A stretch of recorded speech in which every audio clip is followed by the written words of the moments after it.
हम तो कब से इस सनातन संस्कृति को फॉलो करते आए हैं।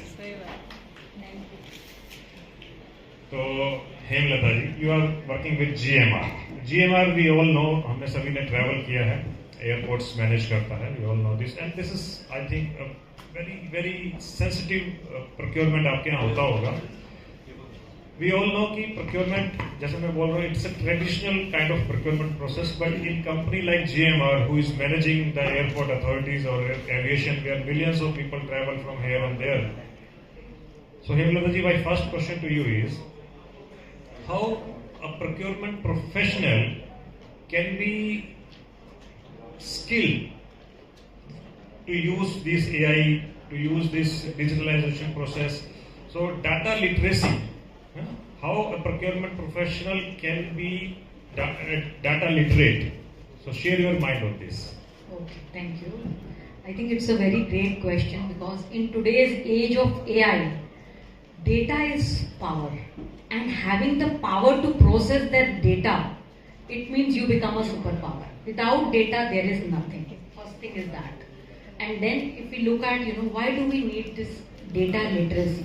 Because all the AI tools, if we look at, the science behind the AI is data. Firstly, if we look at, the machine learning, the deep learning, all the predictive analytics that is happening, it is based on the data. So in our company also we are using this, data for drawing out inferences, predictive analysis. And if we do not educate the team, what is the advantage, what are the database management systems we are using, then nobody is aware about, we cannot use the AI efficiently. When a lot of investment is being done on AI, it's important that people are aware that how to use this data, how to take output out of this data.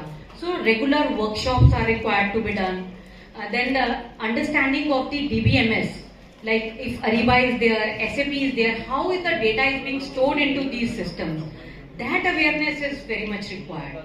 And then once we know that the data is there, then it's important that what are the statistical tools which are required for taking out inferences out of this data. So let's talk about what are the outliers. If we are doing a TAT analysis, then if we get a TAT of say turnaround time of 80%, so then the next question will be, why this TAT of 80%? So if we go back, double click on this, then it's important to understand, are there certain outliers which are disturbing the complete output. So it's important to understand what are the outliers, what are the trends. So trends are very important. How the data is progressing from month to month, how the parameters are changing from month to month. So if the people are data literate, then they are able to draw out those inferences that are required to make progress and to be more efficient to use these AI tools. Other than this, what I would say is that without data there is nothing. AI is just data. So it's very important that data has a hygiene. If there is garbage in, then we'll get the output also as a garbage. So if data is sanitized and data hygiene is there, then we are really able to make out good inferences. And when MIS and dashboard reporting is there, and if we are able to make out good inferences, then this data is really powerful, and we are able to improve the processes, make them more efficient, and make them use to our advantage. So this data literacy is very, very important. Thank you, Hemlata. You rightly said data is power. Someone says to the organization, because if he is spending the money of the organization, so how he can be cost competitive by using all these technologies, new technologies, how he can give return to the industry. For example, if I am buying this water bottle in 10 rupees, can I use some AI tools just to see whether 10 rupees is the right price, or it can be buy at 9 rupees or 8 rupees? So how this AI can help the purchase person? So RPA, robotic process automation. RPA is normally used for for the complete P2P cycle, means procure to pay cycle, And RPA is, if I talk about, firstly the question comes, what is an RPA? For although most of us know these days, but still I'll just clarify. So RPA is robotic process automation. So what is it? It's a tool, which is software based tool, which helps in the entire procurement cycle. And hence, once we are able to optimize the entire procurement cycle, we are able to bring in that cost competitiveness. So let's start from the first step of procurement. That is the procurement request which is received by a buyer. So once the PR comes, that procurement request, it is important that to look at it and see that the PR is correct. For example, as you mentioned about the bottle. So because when we are buying for an organization, there is a material code for each of the items that we are buying. So with that, is that material code matching, with the PR or not? Is the specification correct? Have we bought that product in the past? So this RPA tool, when we talk about the PR, it will latch on to the system and look at the previous PRs related to this bottle. And if there are any variances, it will just bring out the deviations.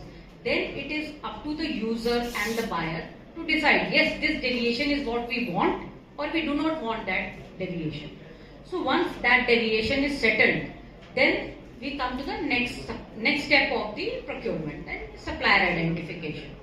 So when suppliers have to be identified, this RPA bot will scrape into the other websites also, because we may have a vendor list which we may be buying from 3-4 buyers. We had explored 3-4 suppliers we had explored in the past, but now maybe we want cost competitiveness, so we may want to look at other suppliers as well. So these RPA bots will scrape through the entire network, find out the additional suppliers. So once we get those additional suppliers, that identification process is done. So RPA is helping us over here for the supplier identification. Then coming to the next process, where we want to share the inquiry to the other suppliers, all the suppliers which we have identified and finalized in the previous step. So what this will do on its own for a product like bottle, this RPA is capable to send the inquiry RFP document to all the suppliers that we have selected.